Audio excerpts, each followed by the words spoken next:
Good evening, everyone, and I hope you're having a fantastic afternoon. It's a beautiful day out there, and I trust that you are well. Welcome to today's session, where we will be talking about eating for longevity, foods for a long and healthy life. We are really privileged this evening to have Pastor Sola Oladipo here with us, who has a wealth of knowledge and experience in this area. And she's going to be talking to us around eating for longevity, the kind of foods that we eat, what we should be eating regarding maybe different circumstances and health circumstances, but what is really useful for a long life, for a healthy life. What is useful for a healthy life? My name is Joy Akinwumi from the Covenant Nation UK, and I welcome everyone who is joining us this evening. And I will just ask you to bear with us as we spend this hour or an hour, 15 minutes, depending on how long we stay. I know it's going to be insightful and engaging. There are a few questions that we're going to ask Pastor Sola as well. But please stay with us, be attentive. This is really important. It's going to be a great evening. So I am going to just welcome Pastor Sola, because I think she's here now. And yes, good evening, Pastor Sola. It is an honor and a privilege to have you talk to us. We wish we were doing this physically, where we could shake hands and, hug and things like that. But we are grateful for, the opportunity to be able to do this, and that we are still able to see you and hear you and glean some wisdom from you. Thank you so much for coming to share with us this evening. Thank you so much for having me. It's a great honor and a privilege. And thank God for technology as well. Exactly. Thank God for technology. So thank you again. And so yes, I am not going to take your time, but the way it will work tonight is you would have the, for want of another word, floor to just say everything that you have prepared for us tonight. And we do have questions. We do have questions that will come after you have finished sharing with us. So I would moderate the questions and just ask the questions and allow you answer the questions. So, okay. Yes. Awesome. Shall we kick off? Yes, please. It's all yours. It's all yours to go now. Lovely. Thank you. So good evening, everyone, again. And thank you especially to Pastor for inviting me. Thank you so much. And I'm going to share my screen now, so hopefully you can see it. I am a self-admitted technophobe, but this should work because I practiced. Let's see. It does work. Okay, I'm just trying to... Yes, it seems to have worked. Lovely, it does work. Excellent. Lovely. So can everybody see that? Yes, I can. Can you? Okay. Yes. Excellent. So I will just go with you in terms of sense checking. So I can't see many other faces, but I do believe that everyone is here. Yes, no problem. Lovely, lovely. Okay, so tonight we'll go on a whistle-stop tour of eating for longevity. And to be honest, like the word longevity, we could go on forever because, eating for longevity, there's so much. But I will just say that the presentation very much is focused on Christians. My area of specialty in particular is Black African Caribbeans. So it's Christian Black African Caribbeans. And by all means, do feel free to scribble down your questions. And also I'll make the slides available as a PDF afterwards, if of course you're not recording it and then you already have it. Is that okay? That's fine. Thank you very much for that. So let's just share a quick word of prayer. So Father, Lord, we thank you. Thank you for you are so interested in our health, and you're interested in us prospering in health. and all facets of health. So tonight we just hand over everything to you and ask that your name will be glorified and that we will be imparted. Lord, we pray that the technology will behave itself, and yes, Lord, that we'll just be better people after this, ready to serve you for your kingdom. In Jesus' name, amen. Amen. So welcome once again, everyone. As I said, my name is Sola Oladipo. I'm a registered dietitian, also assist my husband, who's a pastor in church leadership, and I'm also a PhD research student at the University of Coventry, where I also lecture. And I'm the CEO of Food for Purpose, which is the company that I run with a team of directors. Aside from those things, the more important things that I do, I'm married to Timothy. So I've been married to my husband, Timothy, for 32 years. We've got 4 amazing children, Joshua, Precious, Nathan, and Micah. And I worked in the NHS for about 22, 23 years and left a few years ago to start Food for Purpose. And Food for Purpose really is what we call a nutrition and wellness company. We're a social enterprise, a not-for-profit, a CIC. And our mandate really is to educate and empower, if you like, Black, Asian, minority, ethnic communities, especially faith groups. And one of the area of my research actually is around the health of the Black African Caribbean church and the connection with faith and our connection with health. So I'm very interested in health. As a dietitian, dietetics is quite a white middle class profession. But in my profession across the couple of decades, I've noticed that, Black African Caribbeans and Asians seem to consistently present with common illnesses. So, I'm very interested in that. So as Food for Purpose, our role is to work with local councils. So we work with councils in South London in particular, so Greenwich, Lewisham, Southwark. We also worked with King's College. We run cookery classes. We do church-based educational programs, which I'll tell you about, the one that we run. We've worked with the Muslim community in Woolwich. We publish articles. We write papers for local government. And of course, we do all sorts of things on social media and other mediums such as radio. And we're pleased to say that, our efforts have been recognized in various ways by various bodies, which is always very good.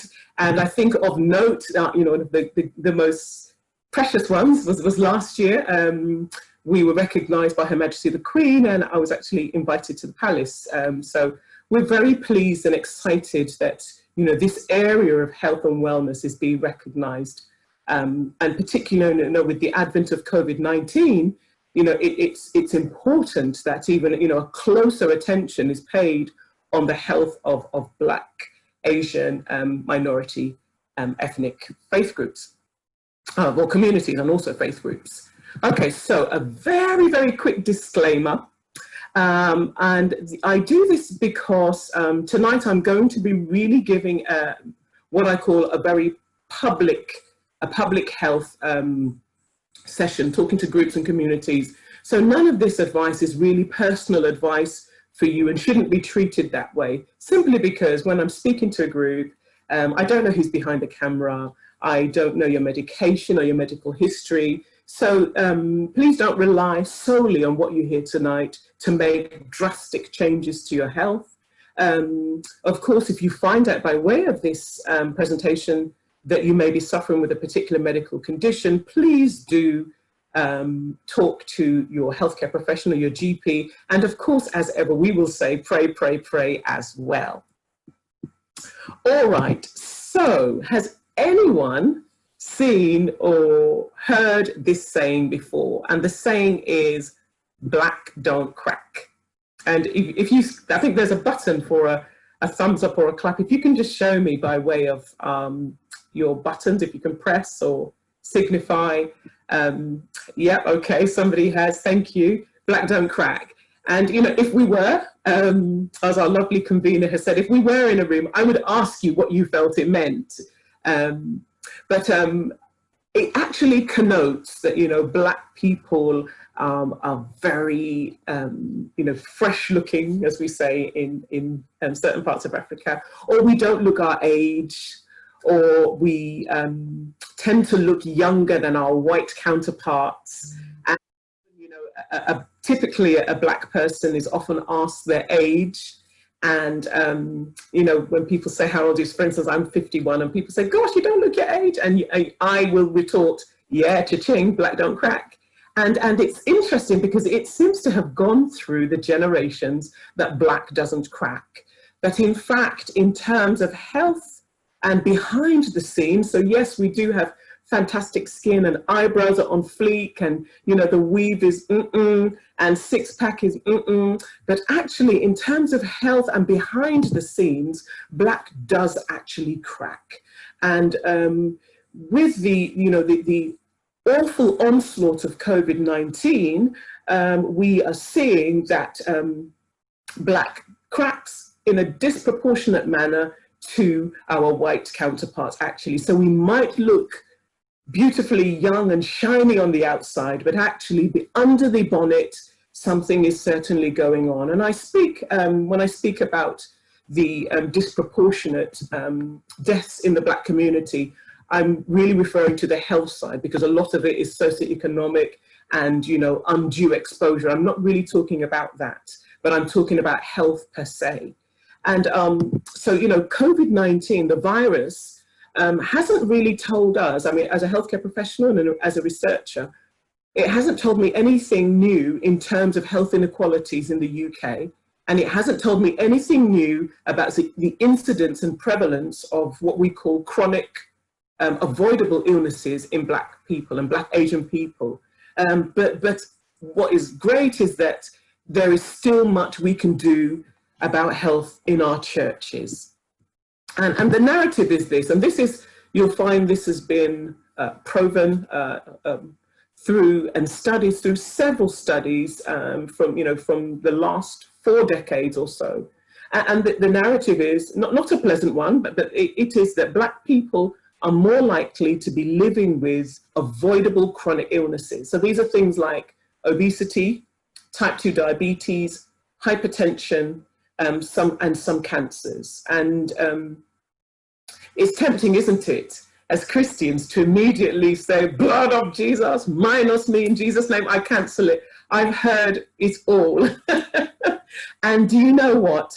As a woman of faith, I understand why we put our faith foot forward first. However, it hasn't been very helpful when we only put faith into the bucket. We really do need to follow scripture, and we need to have faith, but also follow it with the footsteps of works, because we know as Christians that faith without works is dead. And oftentimes when myself and my team present this data to the church, we often get, minus me in Jesus' name. People often respond with prayer, sometimes ignorant of, the fact of the risks, and sometimes people leave it to suspicion, denial. A lot of spiritual rhetorics are often, it's come from the enemy, or it's come from a village somewhere in deepest, darkest Africa. Sometimes, people feel that they're being inflicted, and they were absolutely fine before they came to the shores of England. And, it's common in Africans and Caribbeans. And they say, I was fine before I came to the UK. Before I came to London, I was all right.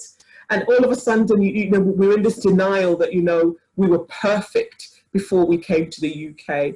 And a lot of the times, the response is one of mixed priorities. And I think in our communities, particularly speaking for Africans and Asians, often we're running 2 homes. So we're here in the UK working particularly hard, but we're also sending money back home for schooling and care of a family. And often people put their health second place so that they can afford, to run those homes, send money home to aunties, uncles and parents. and of sorts, you know, really the health of Black African Caribbeans does actually suffer. But coming on to our topic tonight, longevity. So, how long do you want to live? And if I can just get one or even two people just to say in the chat, and hopefully our lovely convener can just have a look for me and just tell me, how long do you want to live? I'm waiting for the answer. Somebody Or say. even if somebody wants to unmute and just, you know, say how many, I was going to say months, but I'm sure we want to live years. 100 years. Is that you, Pastor? 100 years? Yes. Yes. Okay, thank you, sir. Someone else says with good health, 90 years. I love it. Says 90. Someone else says as long as mandated by God. I like that. I like that one. I like that one. That's a nice, very, very nice and quite safe. But I must say, having done several presentations and seminars with the Black African Caribbean community, we are the ones that want to live over 70. We all do. And I guess my question to you is, and it's a rhetorical question, so no need to respond, is the current way that you're treating your body going to allow you to live for 90, 100, as long as God mandates you? So are we doing the right things to our body to support our desire for longevity? And you know, before we come on to food, nutrition per se, you know, food for purpose is really kind of balancing the spiritual and the physical. So one thing about longevity is, you know, we really need to take authority when it comes to eating and drinking. And in fact, you know, when God created Adam and Eve in the garden, he gave them authority, dominion.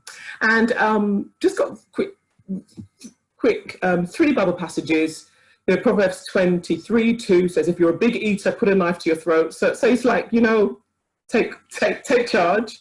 Proverbs 25:28 says, a man without self-control is like a city broken into and left without walls. And, you know, in terms of our control of what we eat and our choices and timings. And again, we've got, you know, Galatians 5:22-23, quite a staple Bible passages for every seasoned Christian, that the fruit of the Spirit is love, joy, peace, long-suffering, kindness, goodness, faithfulness, gentleness. Self-control is where I'm going, so self-control, and there's no law against it. And that does come into play in our desire to have longevity. We need to really exercise our authority over food and over our appetite.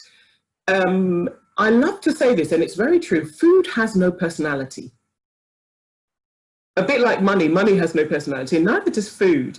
But it's amazing, isn't it, how food has this way of, in quotes, enticing and perhaps making, people say, making us do things that we wouldn't normally do. This next slide really talks about hunger. And it's a scale of hunger and fullness. And at point 1, you've got when you're absolutely starving and you're cranky. And to be honest, in the Western world, there are very few people that are absolutely starving. And I'd like to think that none of us on this call tonight are actually starving. But we do say things like, gosh, I'm starving, meaning that I really, really need to eat something now.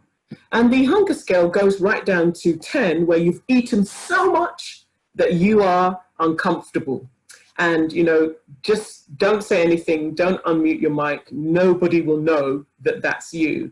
But in the Western world, we tend to have this appetite, this behavior of eating until we're uncomfortable. It's quite common, you know, I've been guilty of doing it myself.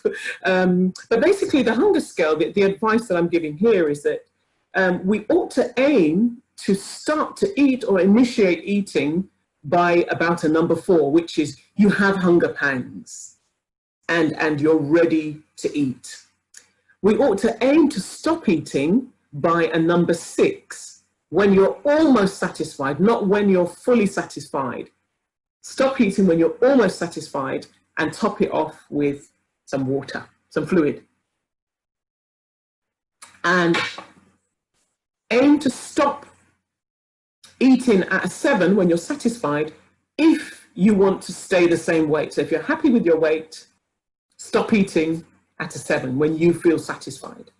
And if you continue to eat beyond a 7, so you continue to eat when you're satisfied, you will continue to gain weight. And the reason really that most of us, when we do gain weight inadvertently and when we're not trying to gain weight, it's often because the chemicals in our brain are talking to our stomach and saying, oh boy, you are full.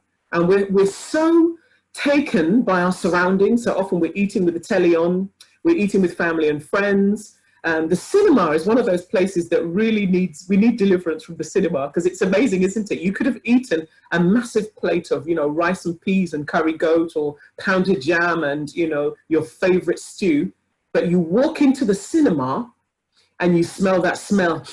It's that smell of popcorn.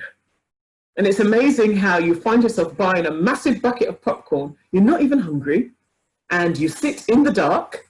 And it's amazing how by the time you've come out of the dark, that has gone down. So what I'm trying to say is our environment actually impacts on what we eat.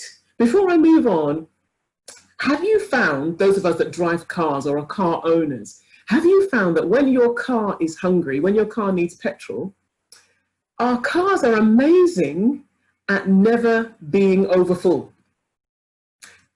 Have you noticed that if your car is full of fuel and you keep trying to put it in, you get a sound, it's a click, isn't it?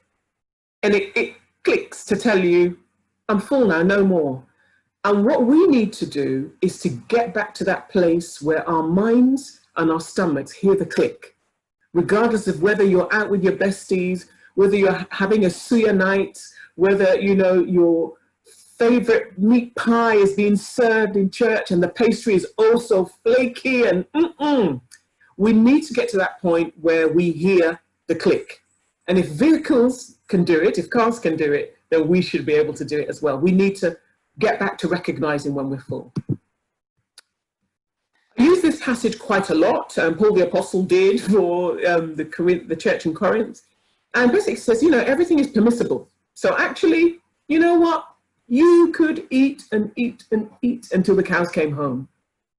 You could eat what you like, but not everything is helpful. Not everything is going to build up.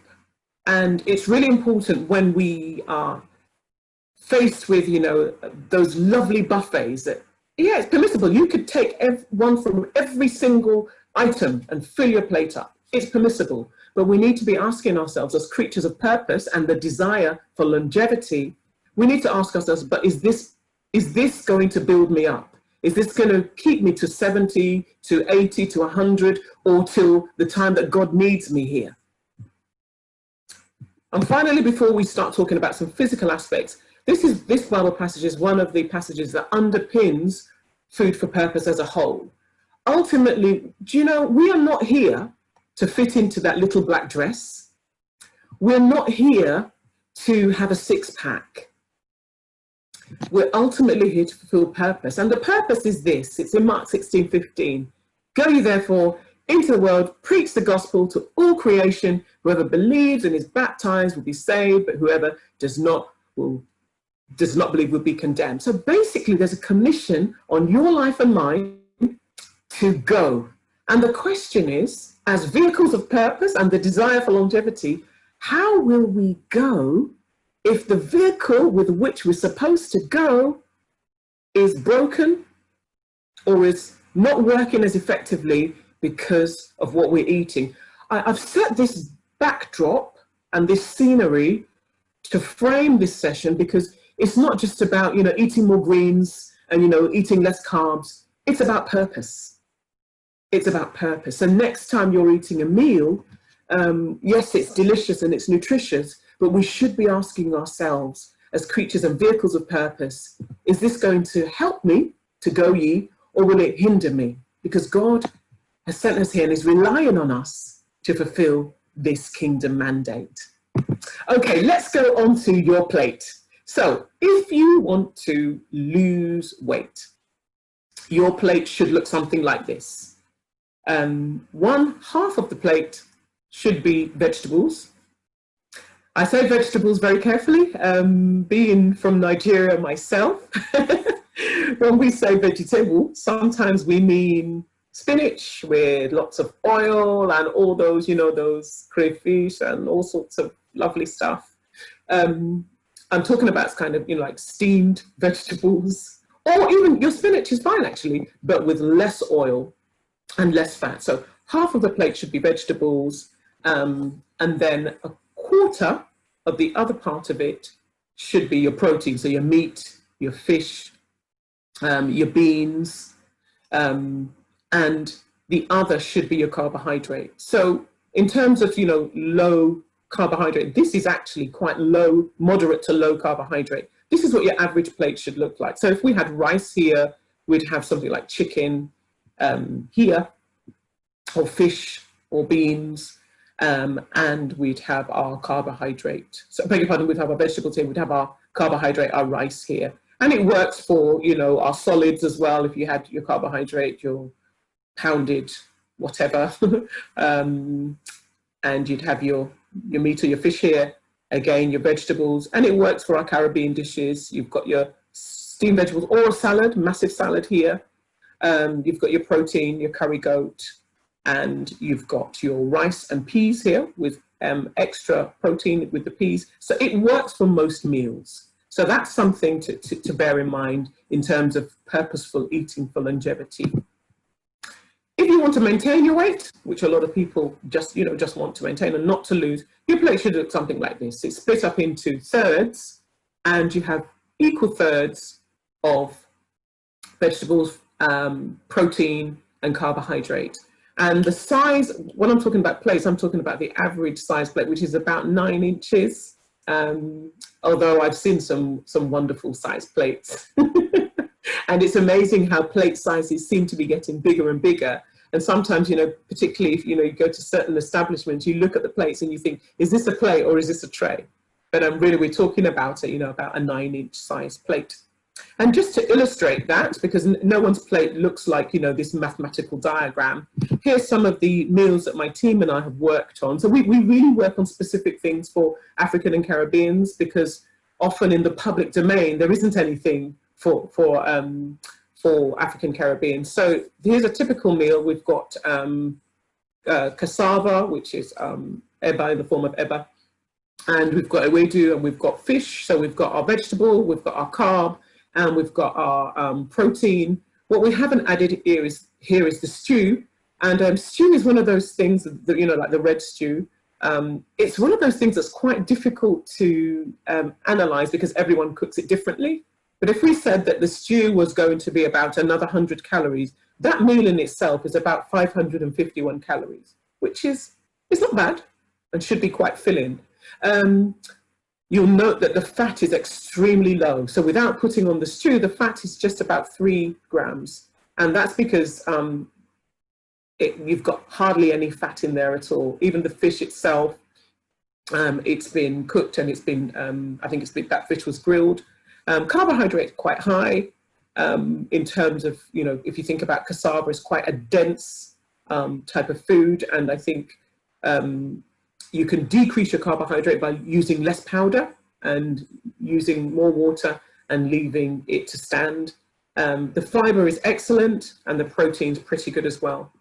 Another example of what that can look like for our foods. Again, we've got our famous jollof rice, and jollof rice is fine. Actually, you know what? There's nothing wrong with our foods. I hear people say, oh, our foods are this and that. There's nothing wrong with our foods. It's knowing how to eat them and what to do with them. This meal, again, without stew, is about 545 calories. Again, we've got our vegetables. We've got our fiber appearing as moi moi here, which is beans, steamed beans. So we've got our fiber there. So that counts towards a bit towards our vegetables and also to our protein. We've got fish again. The fat is about 22 grams, and that just shows you what jollof rice can bring in terms of oil, and also what is inside our moi moi. And then fiber is 10 grams, which is excellent. The national guidance for fibre intake is about 30 grams. And if you think just by eating one meal you can get 10 grams, it's actually really good. And also the protein is quite high because we've got the protein from the beans and from the fish. And then our final example is similar to the other one, but what we have here is brown rice. And we've got, again, mixed vegetables and the moi moi. And just again, showing that this, what we're trying to show you here is that this can work with our meals. Nothing wrong with our foods, and we're not trying to deculturalize Black people to make them eat another diet. Of course, most of us in the West eat a mixed diet, but we're just trying to show that it does work with our foods. Because let's delve a little bit deeper into changes that you can make for longevity and purposeful living. First things first, I'll say don't miss breakfast. Imagine yourself going to bed at 9 o'clock, or all right, 10 o'clock. Imagine yourself going to bed at 10 o'clock and you're waking up at 7:30 in the morning. Overnight, your body has been fasting. And that's, of course, if you don't eat in your sleep. And if you do, we have some serious prayers to do. But no, I'm playing. But none of us are eating in our sleep. So at night, your body is fasting. So the reason that we don't advise people to miss the first meal in the morning, and if you're on a different regimen and you're on intermittent fasting, we still call it breakfast because it's the meal that breaks the fast. And it's really important that we do break that fast, because for your body to serve you, for my body to serve me and to, you know, to do our jobs or to look after our children or to get to school or to work, our body needs energy. And when we don't give our bodies energy, people often assume, yeah, if I don't eat, I will lose weight. Your body is conditioned to serve you. And what your body will do first thing in the morning, if nothing's coming in, your body will say to each other, you know, your organs talk to each other. Your organs say, oh boy, she's not eating, no. Okay, no problem. Let's mobilize. So what your body will try to do is try to mobilize fuel. And if there isn't any, your body will say, guys, there's no fuel. So what your body does is it will turn down the metabolism. So if you should be operating at 1,500 calories for, you know, your energy expenditure, your body will turn it down and say, she's not giving any fuel, so let's help her not to burn any, because obviously we need to save her. So what your body does is it goes into this preservation mode. So when you do eat, maybe you miss breakfast and go to lunch, your body's metabolism is now on maintenance mode. It's saving you. So your body will not burn that meal. So often people who don't eat regular meals, they say, but how come I'm putting on weight? It's because your body thinks that when you miss meals and you skip meals regularly, it feels that it needs to rescue you. It goes into safety mode and it wants to conserve energy. So it's really important to break your fast, whether you're on intermittent fasting or whether you're, you know, waking up in the morning and eating breakfast. You have to break fast. And of course, your brain is very, very selfish and very greedy. Your brain needs that energy first to function. The brain needs glucose to function. So it's really important. The other disadvantage of not eating in terms of longevity is actually your brain function. I don't know about you, but have you ever noticed if you inadvertently miss a meal, your brain is not as sharp? For children, there's studies to show that children actually misbehave in class if they don't eat breakfast and feel quite tired and listless and can look quite bored. So it's quite important that we do that. The next thing in terms of practical changes and things to try for longevity is, I call it going brown, and basically moving away from the refined foods and go for whole meal or whole foods. So in terms of rice, brown bread or wholemeal bread. And if you don't like wholemeal bread, there is white bread that's actually wholemeal bread in the stores. You can actually buy that. And you know, you can get wholemeal pasta or brown pasta as well. The idea there is that refined carbohydrates actually don't fill us up as quickly. So if you have a bowl of white rice and you have a bowl of brown rice, and the same amount in each plate, the brown rice will keep you fuller for longer. White rice, white bread, white processed foods, basically when we eat them, our body breaks them down really quickly into glucose, blood sugar spikes and drops. And the drop is often, feeling less energy. Sometimes we feel a bit of a swing in our moods. Sometimes we can feel quite tired and we feel hungry. And sometimes I call it the Chinese restaurant syndrome. When you go to a Chinese restaurant, a lot of the time the foods, there's a lot of white rice. And by the time you get home, a lot of the time you still feel hungry. So it's really important that we help to regularize blood glucose levels by eating non-refined carbohydrates, or go brown. In terms of solid foods, people ask me, what about traditional foods? Yeah, you can still have your solids, as you've seen from our meals that we've shown, but go for fiber-rich versions. So one of the things that we recommend is oat fufu. It's a really good one. It's porridge in a powder. That's all it is, and you can make it on the gas the same way. You don't need as much powder, and what it does is it swells up. But one of the beauties of oats is that it also contains a lot of soluble fiber, which is brilliant for cholesterol and fantastic for your bowels. In terms of the size, what size should your solid be? Should be the size of your fist. The size of your fist, and no more. Okay, and in terms of people that love yam or pounded yam, we recently did a little survey of about 15 brands in the UK. We published it in Testify newspaper, which I think most churches get for free. We published it, I think, sometime last year. And basically it showed that of the 15 big brands in the UK, only 3 brands actually contain yam. So what you have in a lot of the pounder yam or pounded yam powders is potato flour, farina. Some of them contained rice, and some of them actually contained food dye. So it's really important that actually you either limit the amount of that you're having, because it's very refined carbohydrate in those bags. But better still, why not boil your yam, boil it really soft, and you can actually pound it on the gas on your cooker and make it into your pounded jam. It's much better. You tend to use less, so it's about 2 slices per person to get a good size, about a fist size, and the fiber is higher. And of course, if you don't eat solids and you're into your dumplings, again, use wholemeal flour, or 50-50, half white flour, half wholemeal flour. Again, in terms of sugar myth busting, so we're talking about longevity here. All sugar is sugar. And there's a little song that I like to sing. I grew up in Christ Apostolic Church, and we used to sing this song, and it says, on the mountain, in the valley, on the land, and in the sea. And basically, whether that sugar is from the mountain, from the valley, from the land, or the sea, to your body, sugar is sugar.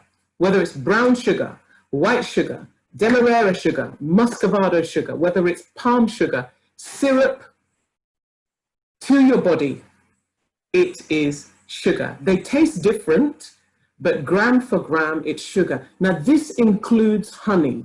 So we really need to break that myth. People say, oh, I don't take white sugar, I take brown sugar. To your body, it's the same. Or people say, oh, no, I don't take sugar, I take honey. In terms of the damage to your teeth, it's the same. In terms of raising blood glucose, it's the same. And in terms of eating too much of it and the cause of obesity, it's the same. So it's really important that we break that myth. So honey, a teaspoon of honey is practically equal in calories to sugar, and all types of sugar are the same to your body. However, they taste different. But when your body's metabolizing it, your body's just saying sugar, and they will all cause the same amount of weight gain. Also, high sugar drinks, particularly in our communities, some of the Popular drinks, Chapman's, the malt brands, so Supermalt, Maltina, Maltex, about 330 ml can of Supermalt is almost the same as some of the meals that I was showing you. So the big cans of Supermalt, some of them are about 300 calories. I think in terms of cubes of sugar, some of them contain 17 to 20 cubes of sugar per can. And the smaller bottles, which are about 250 mils, it's about 9 cubes of sugar in a bottle of Supermalt. And again, Chapman's is similar, a 250 ml glass. We're talking about 9 to 12 cubes of sugar per glass. And then, the fruit wines that we often have in our churches, and they serve us in our churches. And I don't know about you, Pastor, but often when we go to events, people have special packs for pastors. So while they're giving the church water, they're giving the pastors these bottles of fruit wine. They're called Heaven, Flemish, Chaleur. And I always say to my husband, they're trying to kill us, isn't it? Because in those bottles of fruit wine, although they taste lovely, they are laden with sugar. Next time you go to a supermarket, check the label and just see how much sugar they are. There's very little fruit and there's so much sugar in them. So do us a favor, at our events, let's minimize some of those drinks and let's serve more water. And fruit juice, just to clear up some of the myths around fruit juice. Fruit behaves itself best when it's in its skin. Apart from bananas that we need to peel, and pineapples. But in general, when we take away a fruit out of its natural habitat and we turn it into juice, what we do is we release the sugars that would normally be released slowly, and they now behave like table sugar because we've released them from their encasing. So the guidance is fruit juices are equally as sugary, and the recommendation, because of their vitamin and mineral content, is 1 small glass a day, no more than that. So if you're drinking lots of juice thinking that it's healthy, you're taking in far too much sugar. So 1 glass of fruit juice a day, really important. Salt patrol. Black African Caribbean people are much more sensitive to salt than their white counterparts. We're not 100% sure why. We know it's something to do with our genes, and therefore a Black African or Caribbean person is 3 times more likely to be hypertensive than a white person. And hypertension in itself does not always present himself. He doesn't always say, knock, knock, hi, it's hypertension calling. It's what we call a silent killer. And literally people can have high blood pressure without actually knowing it. And one of the risks, apart from genetics, is the amount of salt that we eat. And again, in terms of being on salt patrol, this is all about longevity now, about salt control and looking after our blood pressure, because we don't want to become hypertensive. We want to decrease the risk of cardiovascular accidents or strokes. We must train our taste buds. And I am always interested when people say, oh, no, I've always been eating like that, I can't change. But particularly those of us that have come to faith and, have given our lives to Christ, because we used to live a different type of life, but we changed. And therefore, if we've changed our lives, we can take authority and change our taste buds. And by reducing your salt by about 50%, you are cutting the risk of illness in terms of stroke and hypertension. What are the things we're patrolling? To open our cupboards, we're not just looking for salt, we're looking for all those seasonings as well. So Maggi, Knorr, seasonal, all-purpose seasoning, stock cubes, celery salt. If you read the label of most of those products, most of them are salt. You'll see it as sodium, monosodium, disodium. Most of them are just salt, and they'll all have the same effect. So we recommend that we try to cut our salt by 50%. Smoked meats are usually salty, so smoked fish, smoked turkey, because they've been preserved in salt. So again, if you use them, either soak them, don't add salt when you're cooking them. And if you're using them to make a stew, don't add extra salt. One really good way of reducing our salt intake is by not adding salt to our carbohydrates and not adding salt to rice or plantain. And guess what? If you decide to stop adding salt to your plantain, guess what it will taste like? It will taste like plantain. Most of the time, we're so used to adding salt to our foods that we don't actually know what they really originally taste like. So it's really important that we consider this. We usually ask people to take the 21-day challenge. Don't add salt to your rice or to plantain or to your pasta, and just rely on the salt that you're having, in your sauces, your company's sauce, and train your taste buds. Paul the Apostle talked about beating this flesh into submission. It really is worth it if we're here tonight for longevity. And try to experiment with salt-free seasoning. There are quite a few up there on the screen. And moving on, in terms of vegetables, spinach and similar leaves are quite popular in our communities. Callaloo, they're quite popular. But have you noticed you can buy a massive bag of spinach, but when it goes into the pot, what is this? So we recommend that you try kale. Kale is what we call a tough guy. Where spinach is just like, oh, kale is like, I will not be moved. And it has about 3 times more fiber. And it takes a lot more, crunching and chewing, which again is good because it slows down the rate of your eating as well. Or collard greens, which is similar family to kale, again quite high in fiber and higher in iron, and they're quite bulky as well. Really good for smoothies, actually. Really good for smoothies. Always add a side of vegetables to your lunch or your dinner. Always, just make it a given. And this can be, the mixed vegetables, the frozen ones. Doesn't have to be fancy. You can get them, from Waitrose or Lidl, wherever you shop. But try to train yourself to have this side of vegetables. We're getting fiber, we're getting vitamins and minerals. Quick juicing rules. Juicing and smoothies are so in at the moment. Try to avoid all fruit smoothies. Remember what I said about fruit? You're just releasing sugar and you're taking in lots of cubes of sugar. So I don't know if people buy the little bottles of the innocent smoothies, not so innocent. A little bottle of some of those have about 12 cubes of sugar in them. And it's fruit. It's, they say 9 pieces of fruit in here. Well, yeah, that's a lot of fruit. So what we say is try to go 50-50. Try to have 50% veg and 50% fruit. Kale is your friend for fruit smoothies. Cucumber is your friend for smoothies. Spinach is your friend. And then, add pear, kiwi, carrots, beetroot. Again, what we're trying to do is just drop the amount of sugar. In terms of vegetables, to drop out some of our carbs, sometimes we can use 50-50 cauliflower. So if we grate cauliflower, it looks like rice, and people can add it to rice just before you finish steaming your rice. You can add cauliflower in. Cauliflower is very, very low in calories, and sometimes it helps to add the bulk. If you take away half of your rice and add cauliflower, you're halving your calorie intake. So that can help, and we recommend that quite a bit.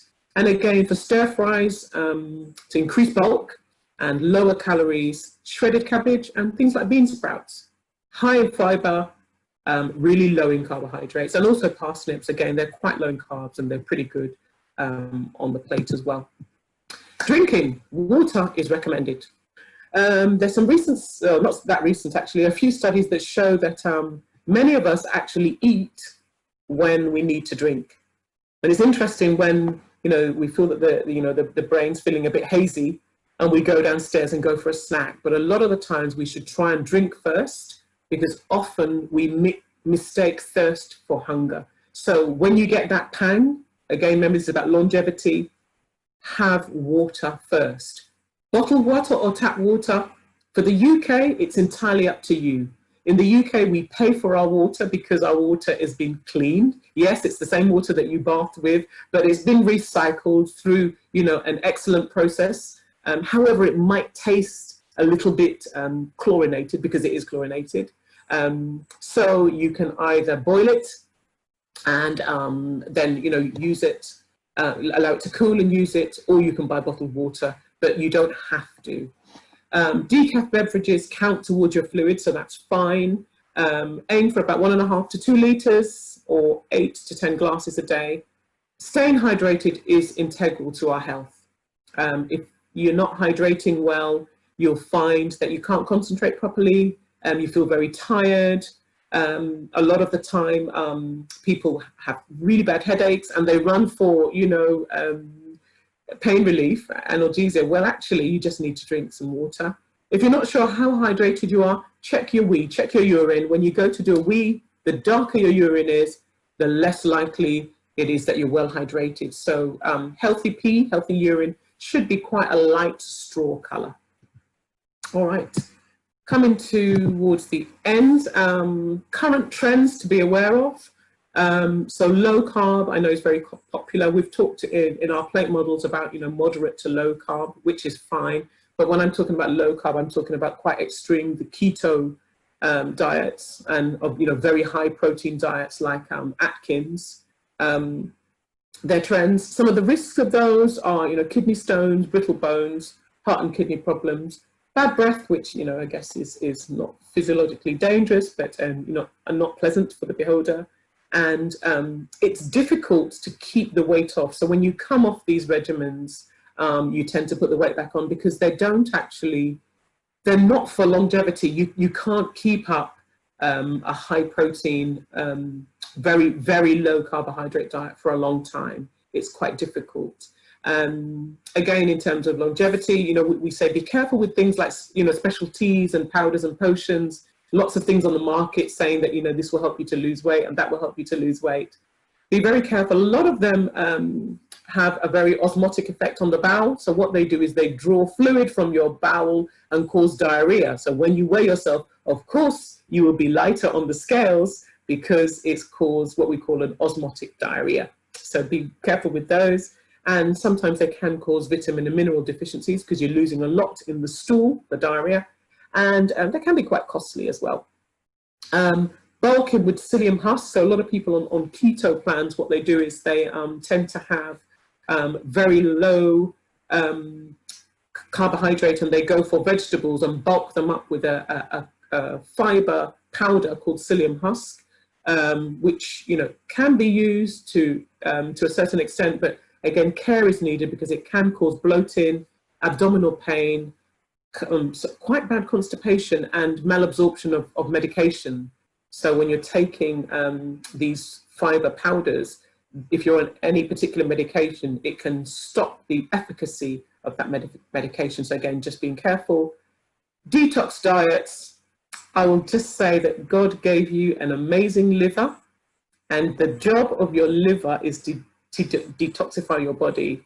To date, in terms of, you know, like key research, there are no studies to prove the benefit of detox diets. However, I won't doubt, you know, people's personal testimonials, but what I will say is that God gave you a liver, and of course you've got your kidney as well, you've got your lungs, and actually your skin, and the job of all of those is to detoxify. So again, just giving you, you know, the insight. So fad diets on a whole, they do work. They do work. They will make you lose weight, but the restriction that they impose on you cannot be followed for a long period of time, i.e. it doesn't support longevity. So when you're thinking about diet and dietary regimens, please do think about purpose. How is this going to affect my vehicle, my body, and my ability to go you therefore? Coming to the home straight now, I really just wanted to tell you about what we do in terms of working with churches. So we designed a health program called the Healthy Church Initiative, and it's a 6-week health program, which is Bible-based, scientifically sound, and culturally relevant to Black people. We designed it because there's a gap for Black African Caribbeans in terms of health programs, and a lot of the times, a lot of the programs in the public domain are aimed at our Caucasian brethren. And the strength of the program, I guess, is that it's based on the Bible, and it's at the core of it is, you know, leaders endorsements, so working with leaders, and of course working with the church, so church-based champions. And my PhD research is about church-based health programs, which are massive in the US, and I think there's a lot more interest in the UK, particularly post-COVID. So I've been on a number of calls with government, with the mayor's office and public health, and they're looking at how do we reach this community that is we know now has a higher risk of avoidable chronic diseases. And one of the places that they're looking at is church-based health programs. So it's something that is quite dear to our hearts. And ours is called the Healthy Church Initiative. It's a 6-week program. Registrants, when people sign up, they have a workbook. They also have access to, so this is what the workbook looks like. It has a QR code in each section where, if you hover your phone over it, it takes you to a video, so you can work together as groups. It's Bible-based, so you've got some Bible passages. It's culturally relevant, so all of the pictures are Black people. And we have targets and also, prayer and reflections. And we've shared this with public health, and they're quite interested because they're fascinated that, the Bible, our faith and our health come together to a common goal, which is to support our health, but also to take pressure off the NHS. The church being part of the solution is quite a powerful thing. So we've got a number of videos. So once you sign up, you have access to our Vimeo site, and we have all sorts of videos that go with the book. After the 6 weeks, we work with you to share the results, of course, celebrate success, and agree objectives. So in terms of your health champions, we work with you to help you to continue to make your church a healthy church. We offer further training, and we keep up in contact with you at 6, 12, 18, and 24 months. You'll have these slides to refer to. And if you hover your phone over this QR code, it will take you to our site where we have Q&A about the program itself, just in case you have questions and things you'd like to know. I would like to end on immunity, only because it's very topical with COVID-19. And basically, there's this thing about how do we boost our immune systems? How do we, fight COVID? And in a nutshell, you can't actually boost your immune system with your diet. Immunity is a very complex entity. It's one of those areas in, the human body that we don't understand much of.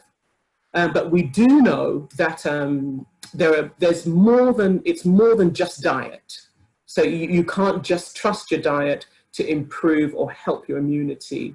But we do know, certainly, that vitamin D is really important for immune function. And we do know that in the UK, well, everywhere actually, you can't get much vitamin D from your food. In the UK, cereals and some spreads, margarines, are fortified with vitamin D. But if you ate those foods until the cows came home, it still wouldn't be enough. Our main source of vitamin D is the sun, which we don't have much of in the UK. And if you're dark-skinned, it's harder for the sun to react with your skin and synthesize vitamin D. Also, if you're elderly, so we have our elders here, black or white, when the skin is wrinkled, that reaction is harder. If you're housebound, i.e. in lockdown, or if you're obese or covered up, and I say covered up because, a lot of the time, particularly with the Muslim faith, it's more relevant. With us, I'm referring to a lot of our young teenagers. Sometimes our young teenage boys in particular tend to be all covered up from head to toe because man ain't hot, innit? But basically, it's really important that we are taking a supplement of vitamin D, 10 micrograms a day, or 400 international units. It doesn't have to be expensive from any posh stores. You can buy it from your supermarket, and you can buy them, at Boots, Superdrug. If you go to your GP and have your levels checked, they might recommend that you have 25 micrograms every other day, and that's fine, follow the instructions. But if you haven't seen your GP, 10 micrograms a day is a very good start to improve immunity, but also for bones and healthy teeth as well. The other thing around, questions around immunity people ask is, what about vitamin C? And we hear lots of stories of people drinking lots of lemon and ginger, and Vitamin C is a water-soluble vitamin, and we can get most of what we need from our diet. So the kiwi fruit is really high in vitamin C. The government guidance in terms of what we need is 40 milligrams a day. One kiwi fruit contains about 90 milligrams. A guava contains about 120 milligrams. You know the red pepper, the sweet peppers? They are very high in vitamin C, about 140 milligrams. So you really don't have to be taking vitamin C supplements. Again, it's up to your preference. I just want to share the wisdom with you. The other things that affect our immunity are exercise. We have to exercise, really important. Government guidance roughly works out to about 30 minutes a day for 5 days, or 150 minutes a week.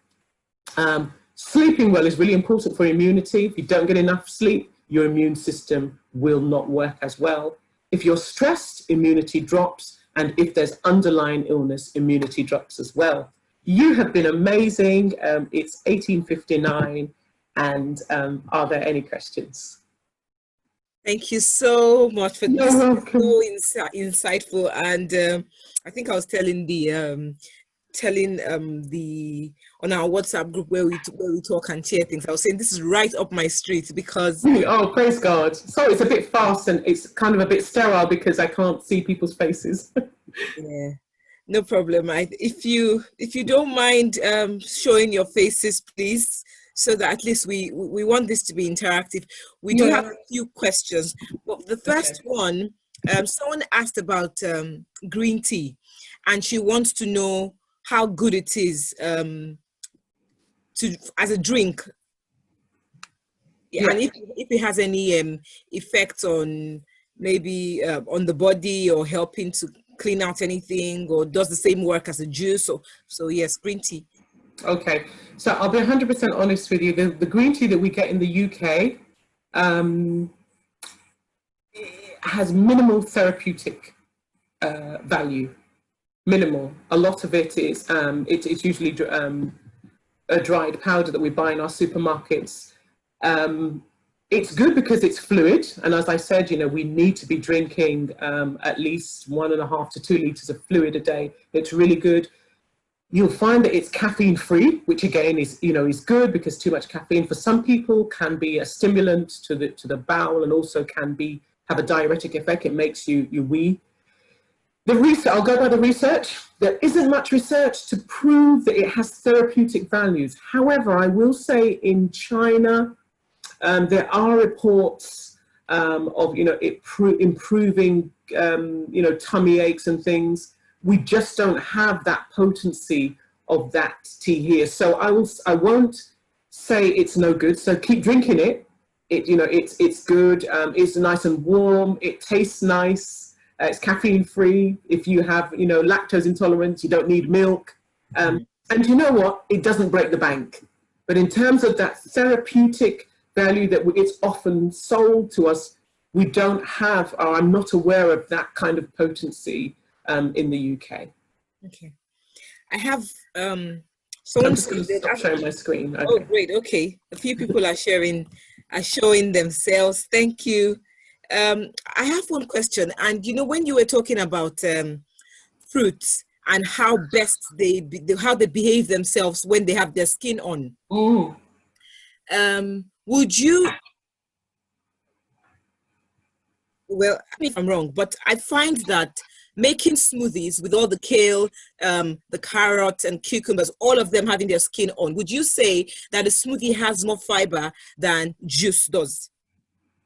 Fruit juice. Yes, than fruit juice. Would you say that making a smoothie with all the skin on your carrot, with the kale, with the skin on the cucumber, with the skin on the apple, would you say that a smoothie will contain good amount of fiber that your body needs, as opposed to a glass of fruit juice? A glass of fruit juice from a carton. Do you mean the cartons? No, even if you squeeze it out. Say you blend or you juice your fruits instead of making them into a smoothie. Okay, so when I'm talking about a smoothie, I'm also talking about perhaps what we call juicing, which is putting the fruit with its skin on. Yes. Apart from oranges, into a machine that either makes it smoother into a drink, the whole fruit into a machine, Okay. that has the fiber in it. Yes, I was asking to compare that with, you know, we have these machines that you put in your fruit and it takes out all the shaft and gives you. Oh, okay. So yes, absolutely. So the one that has the highest fiber is the one that didn't take off the shaft. So that's okay. So that will be the smoothie. That I just wanted you to please make a Yeah, distinction between both of them. Okay. absolutely. So you know, I think we use the terms now, these blending machines, smoothies, and you know, liquidizing. But basically, the one that removes shafts and you have less of the fiber in it. Yeah. Okay. Thank you very much. Someone You're wants to ask about sweeteners and plant-based sweeteners as a replacement for sugar. Do you have any thoughts on their health benefits? Yeah, so there is a plant-based sweetener.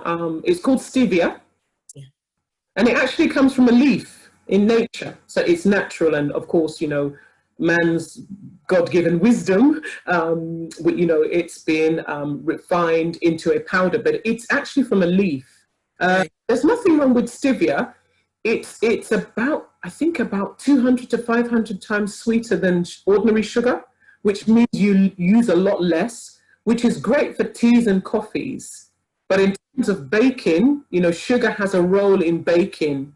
Those of you that bake, you'll know, you know, when you add sugar to butter, for instance, the creaming method is part of the cake making process. So they're great for, stevia's great for teas and coffees, but when it comes to baking, you may need to use a filler because you can't use as much of it because it's so highly sweet already. So it's safe, it's natural, but it doesn't do everything that sugar can do in terms of baking cakes because you don't use as much. So you'd use, let's say you'd use 4 ounces of sugar for a cake, you couldn't replace 4 ounces of sugar with 4 ounces of stevia. You'd use, like, you know, a teaspoon of stevia. Yeah. Yes, but in terms of it's natural, it's safe. Yeah, it's, you know, yeah, it's unlike some of the other sweeteners which are chemically synthesized, equally safe. There isn't enough data to tell us that they're not safe. Although if you Google artificial sweeteners, you'll find, you know, stories of somebody whose head fell off, and you know, there are lots of anecdotes. I'm just going by the, you know, the real science, but the natural one, stevia, it came from nature, so yeah, it's fine. Okay, thank you very much. You're We have welcome. a question here, and this person says, I want to ask if blended sweet peppers, so you know when you're talking about vitamin C, blended sweet peppers, do they still retain the right amount of vitamin C after they've been blended? That's a really good question. What I'll say is vitamin C is water soluble and it is quite sensitive, like vitamin B, to heat.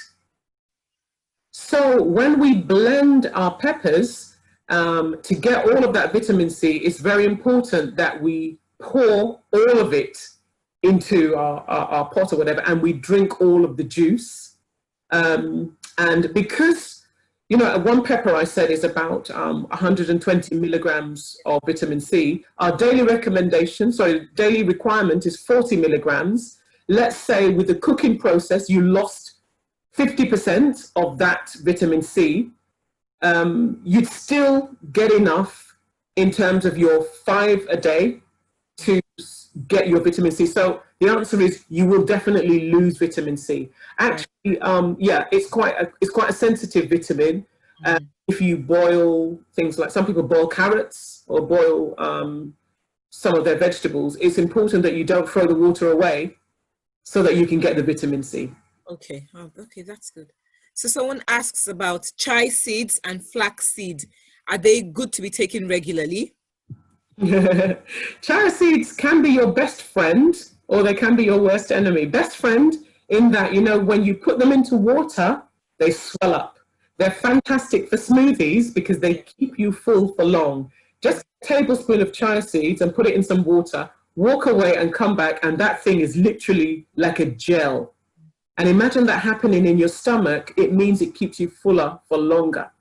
However, it does mean, because it absorbs water, that you will have to drink enough to move that into your bowel. So can you imagine that gel becoming really thick?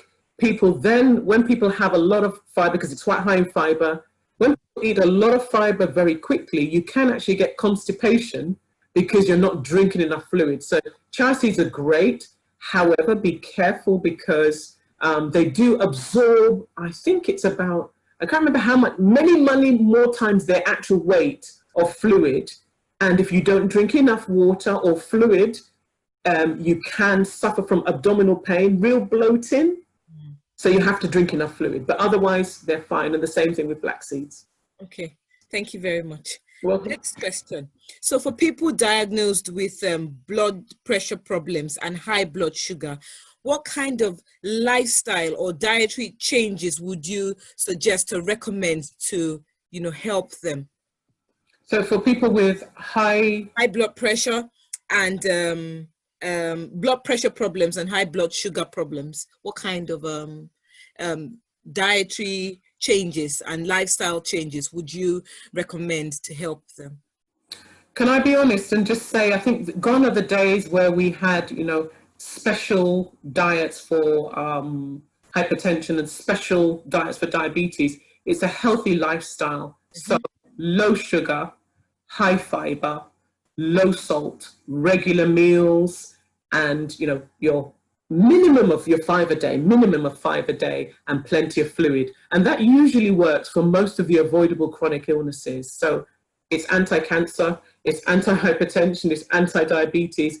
In terms of type 2 diabetes, I'm not talking about the requirement for insulin. Usually, and obesity, it's usually the same regimen. So it's a healthy diet following those areas. Nothing overtly special. I guess with salt, you'd just be extremely careful of reading labels. So some foods, we think don't have salt in them, actually do have salt in them. Yeah, okay. Think about sauces like ketchup and, some of the sauces. Sometimes we forget things like soy sauce and the jar, those jars of sauces that people often buy. Sometimes they're quite high in salt. Yeah, okay. Thank you. While you were talking, I noticed that there, you probably didn't touch on people who are trying to gain healthy weight.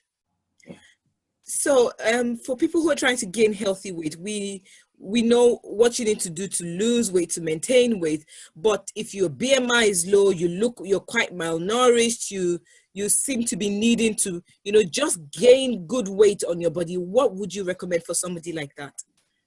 I'm so glad you asked that question, because oftentimes people who are trying to gain weight are often neglected in this world of, affluence and obesity. And my main specialty area is in dietetics, was working with people with cancer and HIV, where most of my patients desperately wanted to gain weight and needed to for their health.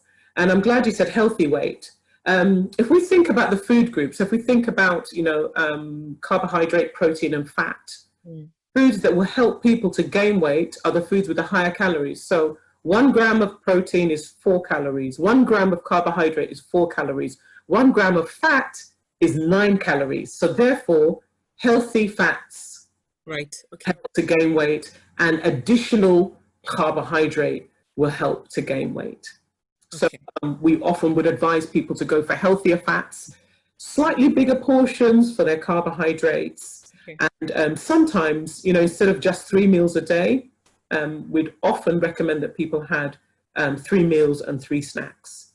Okay, to maintain that, to get that. So absolutely, for healthy weight gain. So we're still trying to avoid, people say, oh, just eat lots of crisps and chocolates, but actually we're still being fussy about the types of fat. So we're still looking at quality. So you said good, healthy weight. Yes, please. Let's go for healthy fats. So nuts. Yes. Healthier fats, things, like olives, healthy fats. There are still ways that we can get healthier fats and increase our intake. What about the oils for these groups of people? So are we talking about, should they choose, can they just use any oil, or can they venture into things like coconut oil, rapeseed oil? What kind of oils would be, recommended for somebody who is trying to gain healthy weight? Okay, in general, there are 2 families of fats. So we have saturated fats, which tend to be solid at room temperature, and we have unsaturated fats, which tend to be liquid at room temperature. For anybody, actually, we recommend, well, we recommend, the research shows that unsaturated fats are much better for us. Saturated fats are the main cause of increased blood cholesterol. So saturated fats are things like coconut oil. Saturated fats are things like palm oil. I'll come back to palm oil. Unsaturated fats are things like rapeseed oil, corn oil, sunflower oil, and in general, olive oil. In general, we would recommend for everybody that we had a higher ratio of unsaturated fats, so liquid fats, over saturated fats.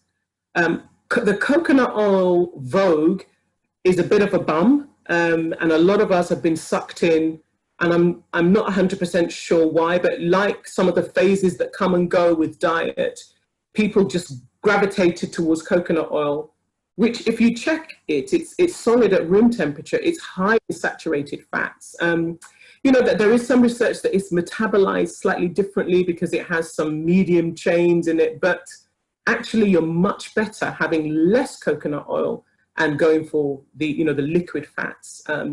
Any type of fat will make you fat, but let's go for the quality unsaturated fats. Palm oil, really quickly, is a mixture of saturated and unsaturated. It's about 49% saturated fat. But if you look at the palm fruit itself, around the edges is orange and in the middle is white. The orange bit contains a lot of what we call beta carotene, which is actually good for you.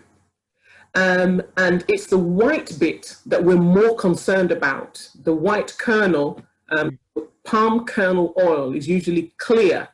And that's the one that you find in pastries, biscuits. It's very cheap and it's in biscuits, cakes, a lot of baked product in the UK. It's quite cheap and that's actually what is more dangerous. However, any fat will make you fat and it's better to go for unsaturated fats because they lower blood cholesterol or bad cholesterol. Wow. Thank you very much. A couple of more questions. So someone says, is it better to drink water before having a meal to reduce the chances of overeating, or should it be the other way around? I love that. Whoever said that, I love it. Yeah, one of the tricks for managing weight is actually to drink cold water before drinking. The colder, if you can stand it, the colder, sometimes the more advantageous, but it can actually give you a bit of a tummy ache. But what often happens is very cold foods can make your tummy, feel a bit shrunken and therefore not make you want to eat as much. So if it's part of, a weight loss regimen or you're trying to manage your appetite, do drink water before eating. For some people, it really does work. For some people, drinking fizzy water works because it makes them feel fuller and then it's part of their control for losing weight. For some, it might not work, but there's no harm in it at all.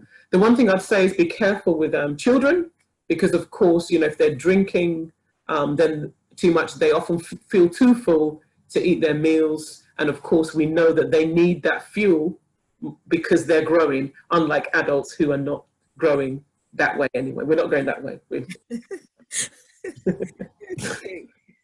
Thank you. So someone says, is it healthy to drink water with squeezed lemon added? Because they find it difficult to drink plain water.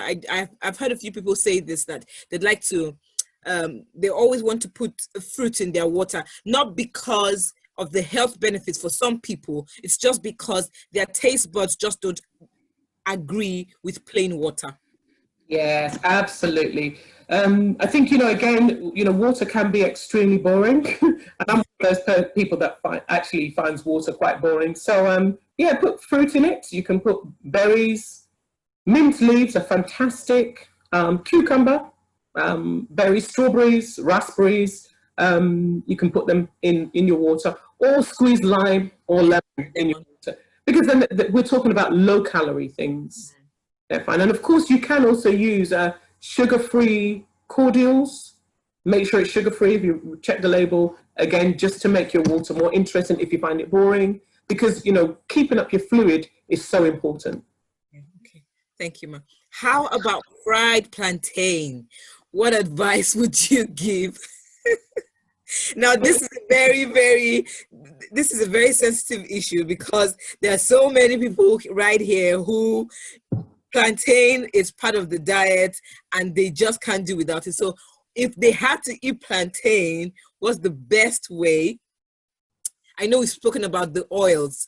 How do we fry plantain so that we at least get... No, I'm shaking some tables right now because plantain is a big deal. Let's just say that the calories in any oil, 1 tablespoon of oil is the same. So, you know, corn oil, rapeseed oil, sunflower oil, but it's the quality that's slightly different.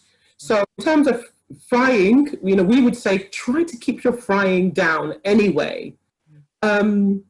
Try spraying it with oil because you use less oil, and baking. Some people say that works for them. Some people just need, you know, the crispness of fried plantain. If you can't resist it, eat it with the knowledge that you are eating more calories and therefore eat it less often. Or try roasting, which isn't the same as fried plantain. No.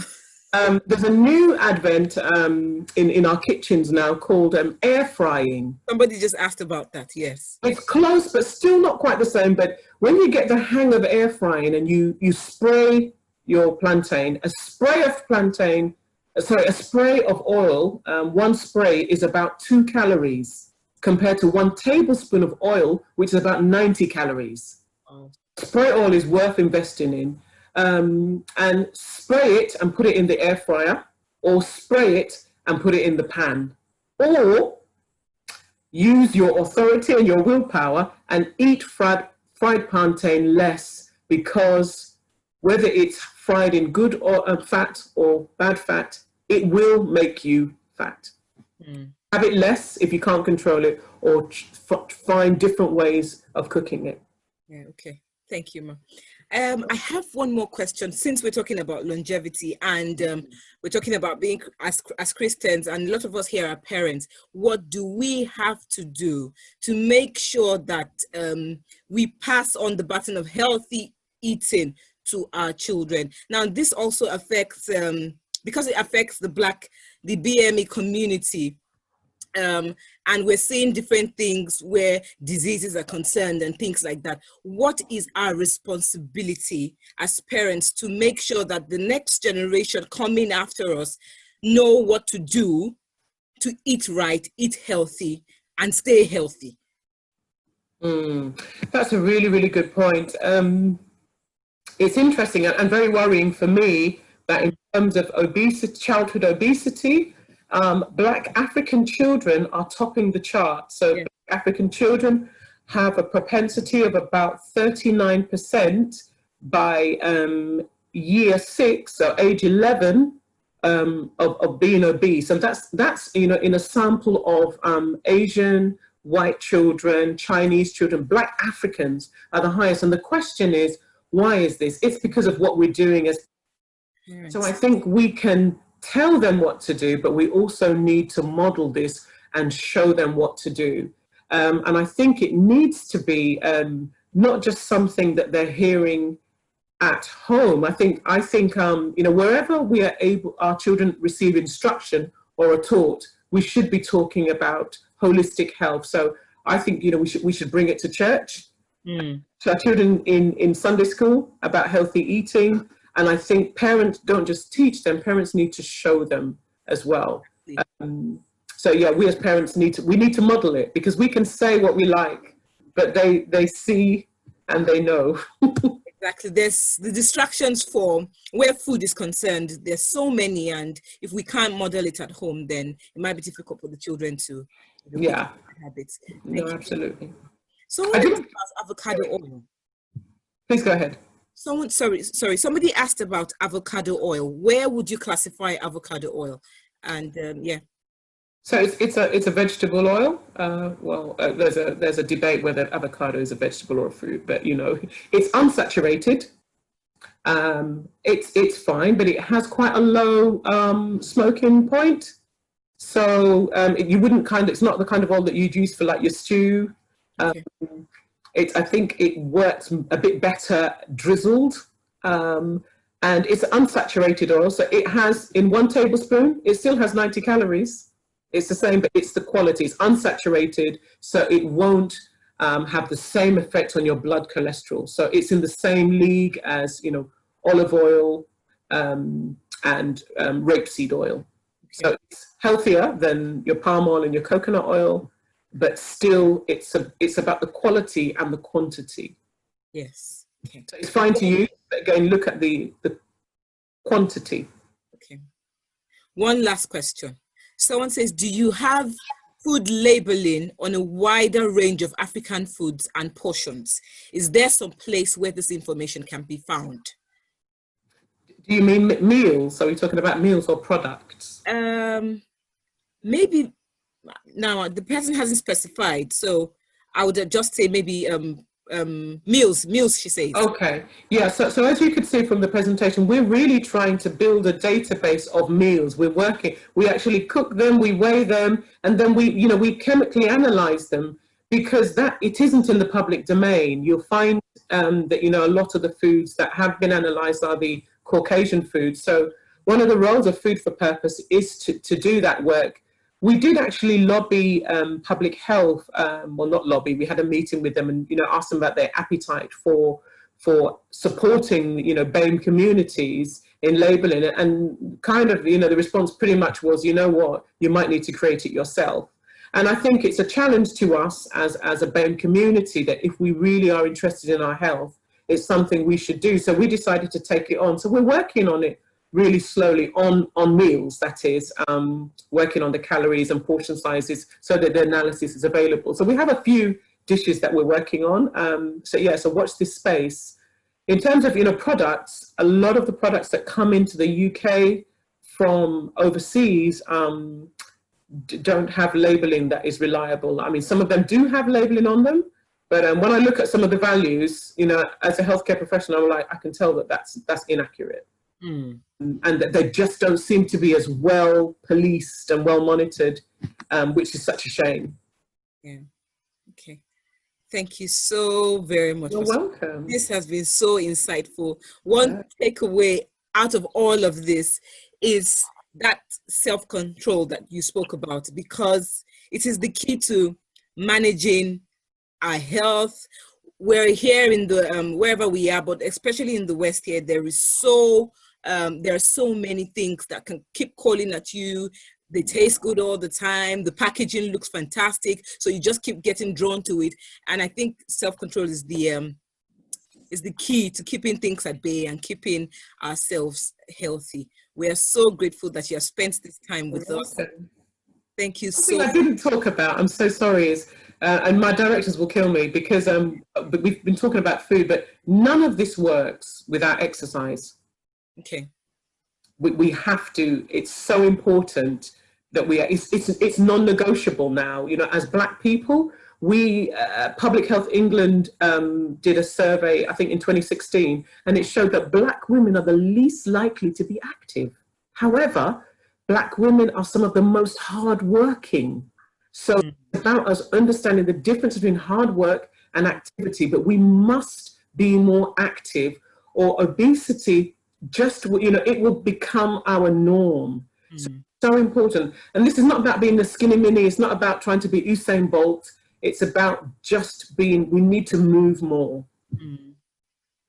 Okay. Thank you very much. Thank you. Thanks. So we have enjoyed this time with you, Pastor Sola. Thank you for having me. We are really grateful for this. We've taken an hour, 30 minutes of your time, I think. No, it's a pleasure. It really is. I think emails are dropping in because people want to, get the slides later and then go back to them. Thank you for sharing those with us. And God bless you. Have a great evening. Love to Pastor Timothy.